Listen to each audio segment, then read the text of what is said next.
तो आ चुका है एक ऐसी फिल्म का ट्रेलर जिसके यूनिवर्स को आज की डेट में इंडिया का सबसे बड़ा सिनेमैटिक यूनिवर्स माना जाता है। मैं बात कर रहा हूं मैडॉक हॉरर कॉमेडी यूनिवर्स की। और हमेशा की तरह ऑनेस्ट ट्रेलर रिव्यू होगा, इस वजह से मैं ट्रेलर के पॉजिटिव और नेगेटिव पॉइंट्स दोनों बताऊंगा और साथ में ये भी बताऊंगा कि क्या वाकई ये फिल्म मैडॉक के हॉरर कॉमेडी यूनिवर्स की बेस्ट फिल्म हो सकती है या फिर नहीं। अब देखो, ये बात हम सभी जानते हैं कि स्त्री 2 फिल्म बहुत बड़ी ब्लॉकबस्टर थी। इनफैक्ट 600 करोड़ कमा के वो आज भी हिंदी सिनेमा की हाईएस्ट ग्रॉसिंग फिल्म है। तो बेसिकली थामा फिल्म का हाइप तो तभी बन गया था जब स्त्री 2 फिल्म रिलीज हुई थी, और अब ट्रेलर को भी देखने में ऐसा लग रहा है कि इस हॉरर कॉमेडी यूनिवर्स के जितने भी कैरेक्टर्स हैं वो मोस्टली हमको थामा फिल्म में देखने को मिलेंगे। पर्टिकुलरली अगर मैं स्टोरी वाइज बात करूं तो मुझे ऐसा लगता है कि इस बार वैम्पायर्स की एक कम्युनिटी दिखाई जाएगी जिनका नाम बेताल होने वाला है, और नवाजुद्दीन सिद्दीकी का जो कैरेक्टर है वो इसी कम्युनिटी का हेड बनना चाहता है, और अगर वो वाकई में बन गया तो वो आगे चल के थामा कहलाएगा। शायद इसी चीज की लालच में वो कई सारे बुरे काम करने लगता है, और इसी वजह से उसके खुद के कम्युनिटी वाले उसको एक गुफा में डाल देते हैं जहां वो कई सालों के बाद आयुष्मान खुराना से मिलता है।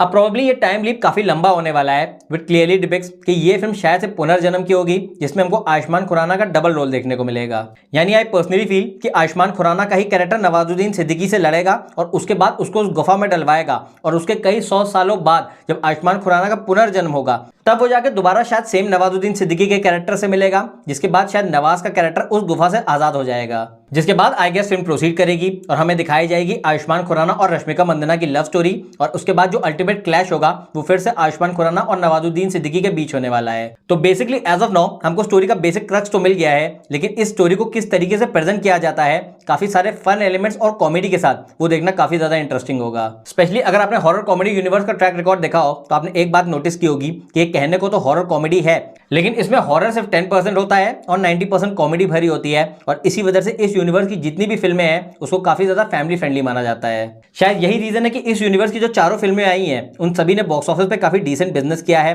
और पर्टिकुलरली अगर मैं थामा की बात करूं तो इससे तो एक्सपेक्टेशन और भी ज्यादा है दो रीजन की वजह से। सबसे पहले तो ये कि स्त्री 2 के बाद इस यूनिवर्स की नेक्स्ट फिल्म है तो वैसे भी ऑडियंस की उम्मीदें थोड़ी ज्यादा बढ़ जाएंगी। सेकेंडली इस फिल्म के जो डायरेक्टर है वो है आदित्य सतपोदार, जिन्होंने इससे पहले मुंजिया फिल्म बनाई थी और वो लास्ट ईयर एक स्लीपर हिट रही थी, यानी उससे बहुत ज्यादा एक्सपेक्टेशन नहीं थी, लेकिन उसके बावजूद भी उसने बॉक्स ऑफिस पे 100 करोड़ से ऊपर की कमाई की। तो स्पेसिफिकली अगर इस ट्रैक रिकॉर्ड के हिसाब से देखा जाए तो थामा काफी ज्यादा प्रॉमिसिंग लग रही है, और एक चीज जो कि इससे भी ज्यादा प्रॉमिसिंग है वो है इस फिल्म की स्टार कास्ट। आयुष्मान खुराना और रश्मिका मंदाना तो लीड कैरेक्टर्स में दिखेंगे ही, लेकिन उससे भी ज्यादा इंपॉर्टेंट बात यह है कि इस फिल्म में हमको नवाजुद्दीन सिद्दीकी दिखने वाले हैं जो कि काफी लंबे टाइम के बाद एक डिसेंट कैरेक्टर प्ले करेंगे। एंड यस, यूनिवर्स है तो कैमियोज तो होंगे ही। तो मैंने अपने सिनेमा अपडेट्स वाले वीडियो में आपको ऑलरेडी बता दिया था कि वरुण धवन ने थामा के लिए 6 दिन तक शूट किया है, और इसका मतलब ये है कि इस फिल्म में भेड़िया का भी कैरेक्टर दिखने वाला है। और अगर आप इस ट्रेलर को ध्यान से देखेंगे तो ट्रेलर के एंड में हमको भेड़िया का एक ग्लिम्स दिखाया गया है, और उससे भी ज्यादा इंटरेस्टिंग बात यह है कि ये हमको भेड़िया का एक अपग्रेडेड वर्जन दिख रहा है। लेकिन अब अगर मैं गियर शिफ्ट करके कुछ उन चीजों के बारे में बात करूं जो कि मुझे इस ट्रेलर में बहुत ज्यादा पसंद नहीं आई,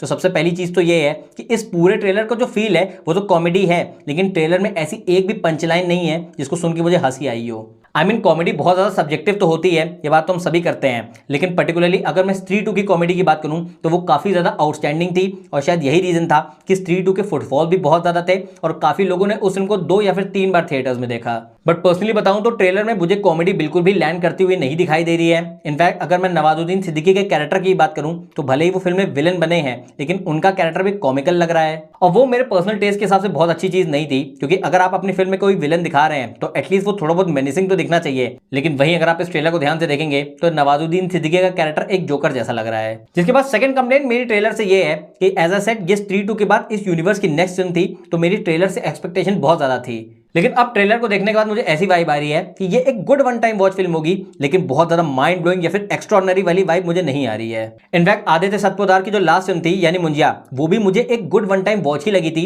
और इसी वजह से मेरी ये एक्सपेक्टेशन थी कि एटलीस्ट थामा उससे तो बेटर हो। लेकिन अब ट्रेलर को देखने में ऐसा लग रहा है कि ये शायद एक अच्छा थिएटर एक्सपीरियंस तो दे देगी, लेकिन शायद ही ऐसा हो कि इस फिल्म को देखने के बाद ऑडियंस बाहर निकल के ये बोले कि एटलीस्ट ये फिल्म हमें 2 या फिर 3 बार थिएटर्स में देखनी है। सो ओवरऑल थामा के ट्रेलर को लेकर मेरा फाइनल वर्डिक्ट यही है कि ये काफी ज्यादा मुझे डिसेंट लगा। डेफिनेटली ट्रेलर थोड़ा बहुत प्रॉमिसिंग तो लग रहा है, लेकिन जिस बुल्स आई को इसको हिट करना था वो कहीं ना कहीं ये नहीं कर पाया है। बाकी ये फिल्म दिवाली वाले दिन रिलीज हो रही है और रिव्यू भी उसी दिन चैनल पे आ जाएगा, तो अगर देखना हो तो जरूर चेकआउट करना।